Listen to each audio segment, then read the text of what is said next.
Well, Venezuelan President Nicolas Maduro and his wife both pleaded not guilty to a multitude of charges, including narco-terrorism conspiracy, cocaine trafficking, and weapons offenses.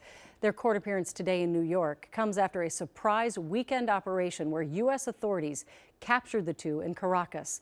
At times in the 30-minute hearing, Maduro claimed he was kidnapped and is a prisoner of war. NBC News reports the trial will not likely begin until sometime early next year. Well, as the U.S. works to establish an interim government in Venezuela, there is concern about the safety and stability for U.S. citizens in the Caribbean. Gordon Severson has more from our newsroom. Gordon?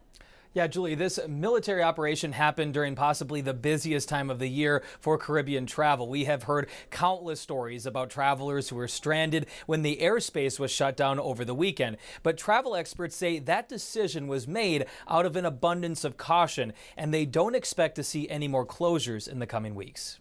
Obviously, the Caribbean is extremely popular in January. Analyzing risks is what Dr. John Rose does for a living. He works with the Internova Travel Group, and based on what he's seen, he doesn't expect to see any long-term safety issues around the Caribbean. I don't think there'll be any disruptions unless something escalates.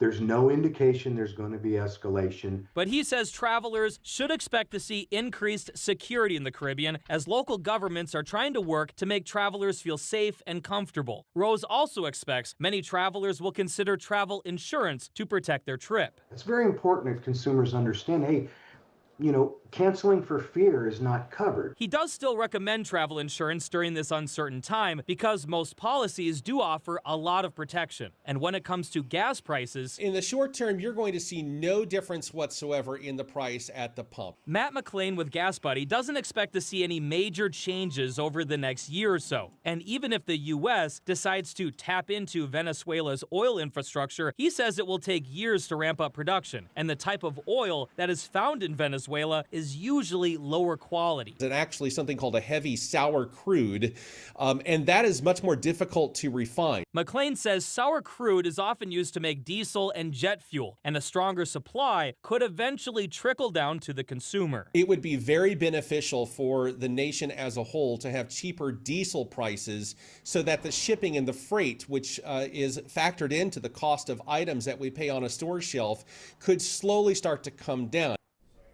Tomorrow, Gas Buddy will release its annual gas price forecast for the year. An analyst gave me a little sneak peek saying the average price of a gallon of gas this year could dip under $3 a gallon, and it would be the first time that has happened since the pandemic. So in short, they say in the short term, analysts believe that the situation in Venezuela will have little to no impact on gas prices here in the U.S. Interesting. Thank you, Gordon.